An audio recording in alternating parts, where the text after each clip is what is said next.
The future has arrived. The world after the last great war is a scorched wasteland where only monsters survive.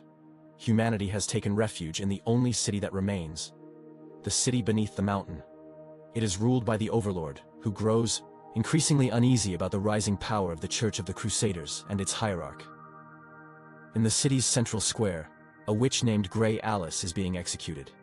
The sentence is carried out by Ash, the Patriarch's right hand. She orders the slaves to stop working so they can witness the punishment of the woman who dared to defy order. Everyone knows Alice. She never refuses a request. Both the poor and the powerful come to her, and she helps them all.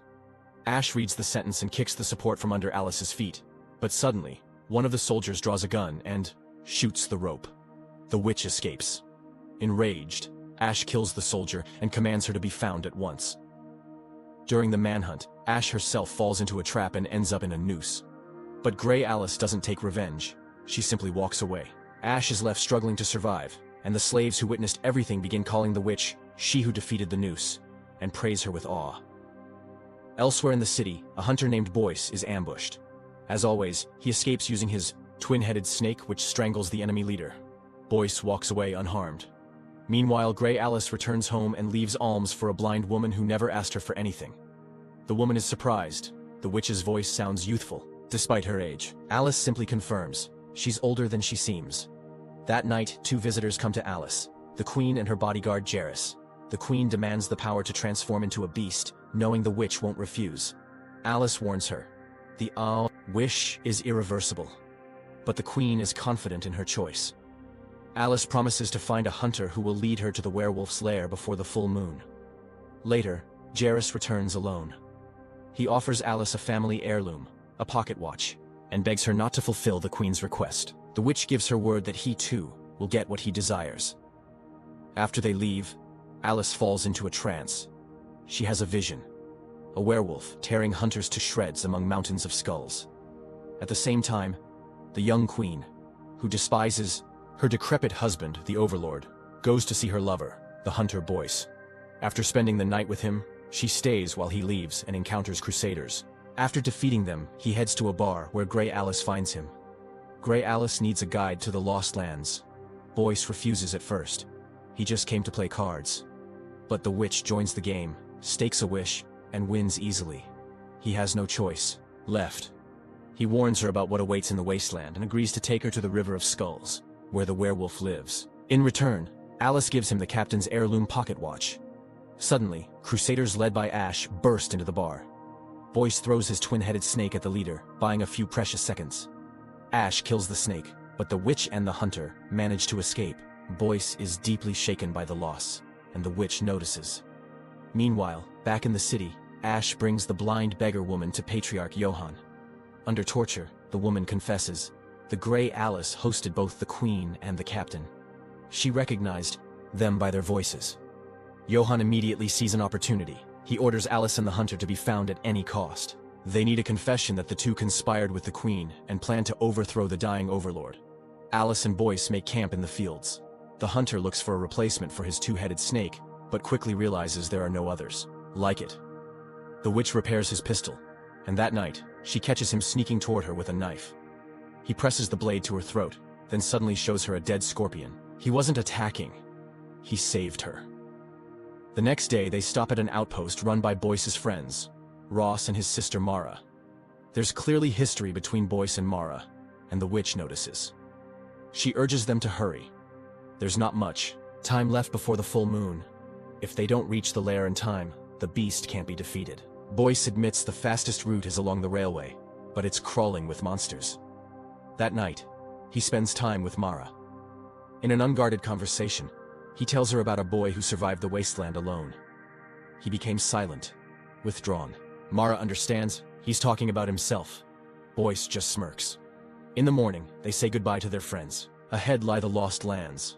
Alice and Boyce follow the tracks, unaware that an armored train carrying Ash's strike team is racing after them on the same rails. Meanwhile, the Queen demands Johann recall the Crusaders to the capital. The city is unstable, vulnerable, but Johann threatens her. If her betrayal of the Overlord is exposed, the people will revolt. He's convinced she's working with the witch. In a call with Ash, he declares, "The Overlord is dying, the Queen is weak, and a new era is coming, but it will only arrive if the witch confesses. Ash's train barrels toward the outpost. The Crusaders capture Ross and Mara. Ross is strung up between poles and tortured. He says nothing, but Mara breaks. She tells them where Alice and Boyce are headed. Ross is executed. The outpost is burned to the ground. The Crusaders set off on their trail. Boyce and the Grey Alice reach a ruined city split by a massive chasm. The hunter leads her to a cable car, but its operator, an old friend of his, doesn't answer. Boyce finds his friend's body hanging in an alley.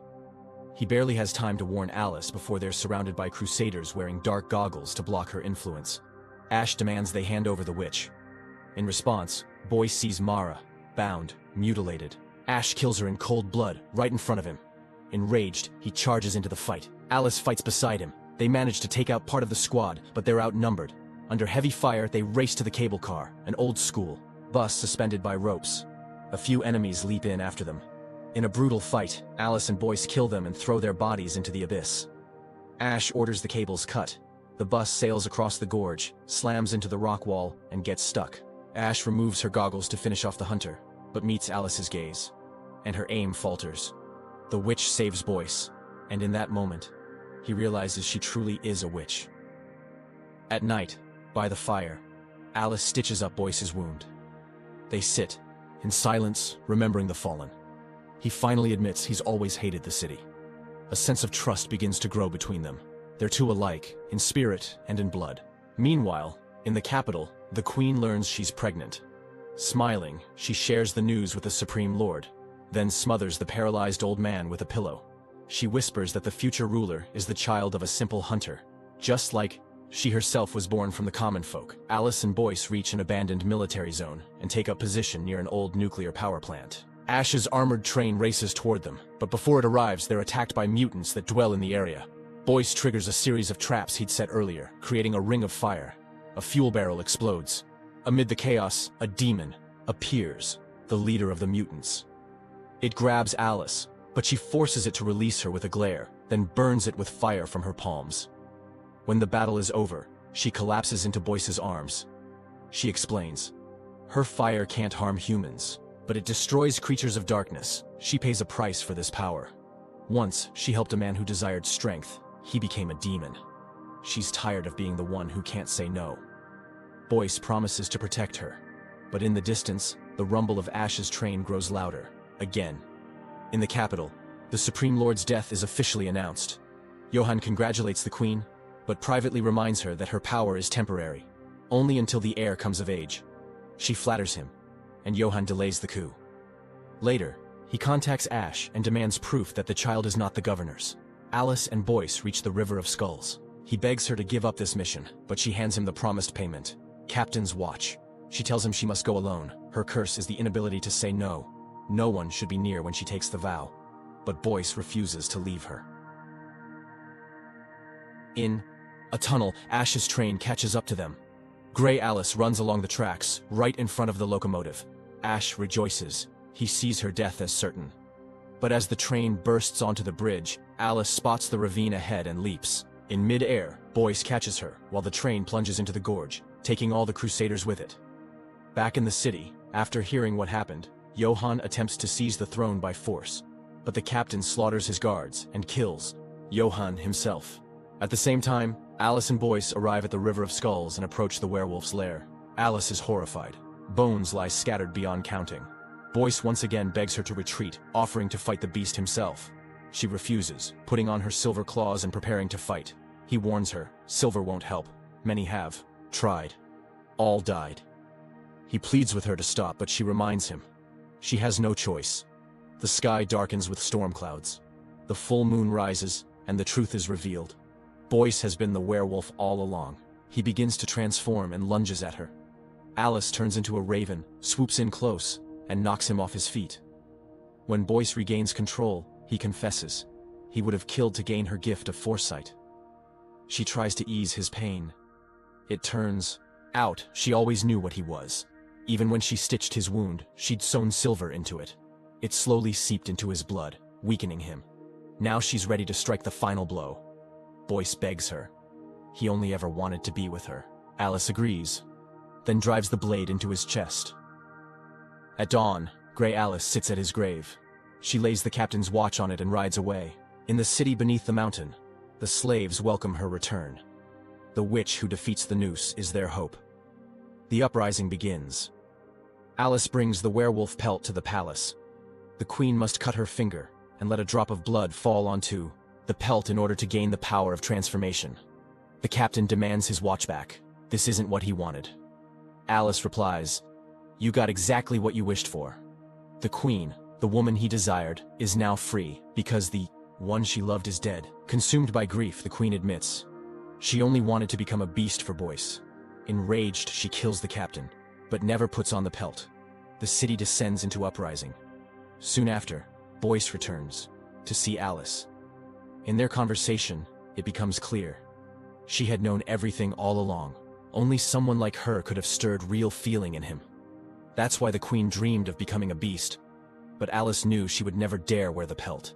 She knew Boyce would survive, knew the gun in his hand wouldn't fire. You can buy anything from Grey Alice, but it's better if you don't. And together, they ride off into the sunset.